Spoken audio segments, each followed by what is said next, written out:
Hello, and welcome to another episode of Moose's Gear Goo Review. I'm Moose, and today we're at the unboxing table. It's a little messy, but when we're over here, I'm doing a quick unboxing of something that I purchased that I hope to do a review on.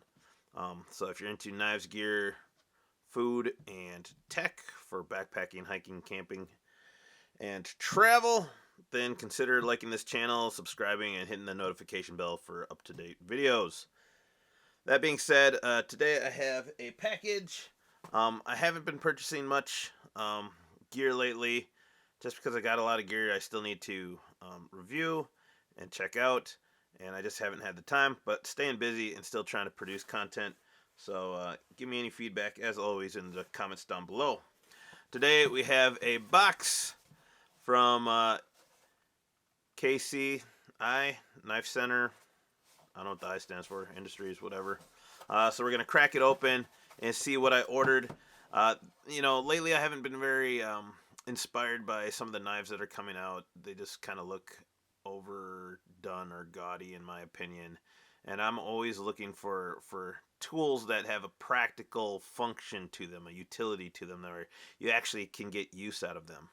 And the knife I'm opening the box with today is the Civivi Odium, which is an awesome and so excellent of a knife, especially for a kind of budget blade. This knife has tons of utility, and these are the knives that I personally try to focus on, so that not only do you get a nice looking piece, but you get something that's practical and you can actually use and feels good in hand. So we're going to crack this open, see what I got. I don't even remember the name of this knife.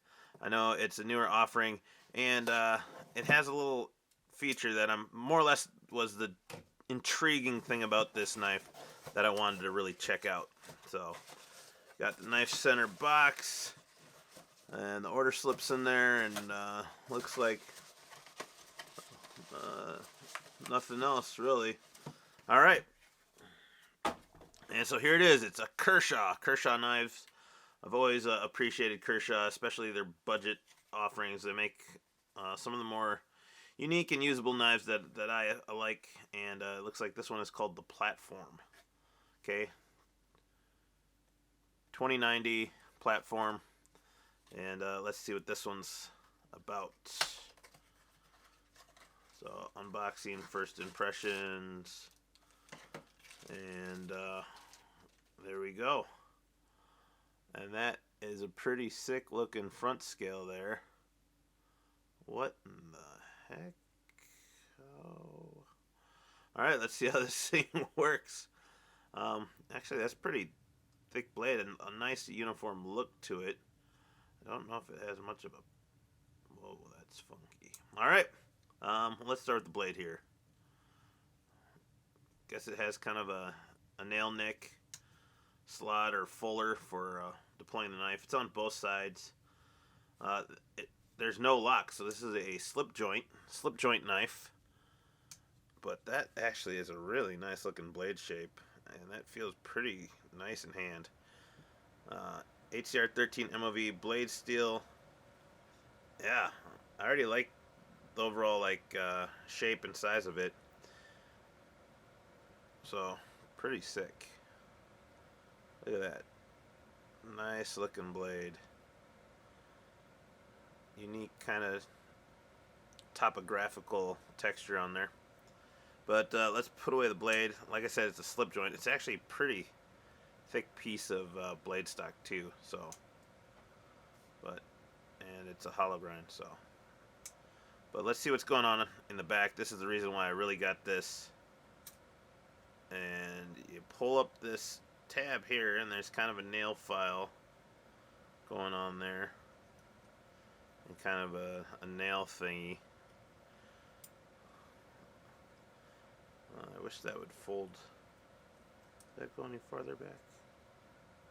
Nope, I guess it stays there. But then look, there's actual nail clippers built into the knife. So let's see.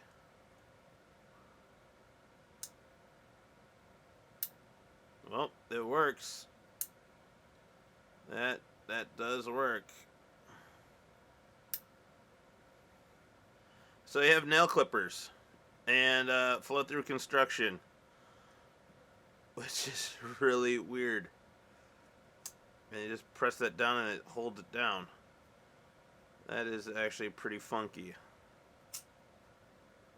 I just wish this metal piece would fold down a little bit farther just to get out of the way. But you have a working pair of nail clippers on here. And then you just have to push this tang, this metal kind of folds, and push it flat and drop it in the pocket. So now why did I buy this knife? Because I was intrigued. As a backpacker,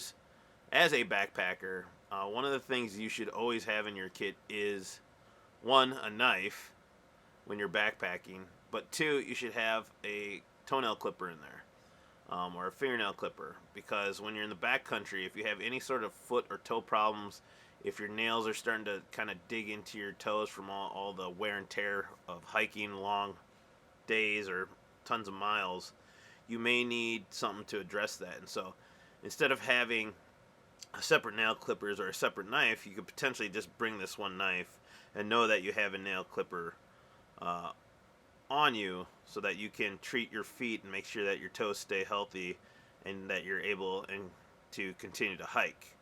I think it was a really novel idea, and two, maybe outside of just backpacking, if you're just, like a knife and you're like really particular about how you like your nails, and there you go, you have a nail clipper on you. Overall though, first impressions, I do like the blade shape, and I do like the overall feel of the knife in hand. So it's a good size, it feels good in hand. How much I'll use this, we'll find out, but I am planning to test it and give you a more full review on this blade and see if it was worth it. It was, at the time of this video, around 40 bucks. So it's for an HCR 13 MOV blade. It's a little steep, but then you get the multi-tool function here with the nail file and the nail pick and then the nail clippers. So there you go, guys. Pretty interesting knife. It's the Kershaw Platform 2090. So there you have it. If you have any questions or comments or even thoughts, will this be a legit knife or is it just a gimmick? Leave them in the description down below or in the comment section down below. Other than that, I'll leave links in the description below for this knife and the Odium. I'll put an eye in the upper right hand corner. You can check out the videos of the Odium as well. Very sick knife, and you may consider this one for yourself as well. So thank you guys. Please like, comment, and subscribe. Peace, and I'll see you outside. Bye.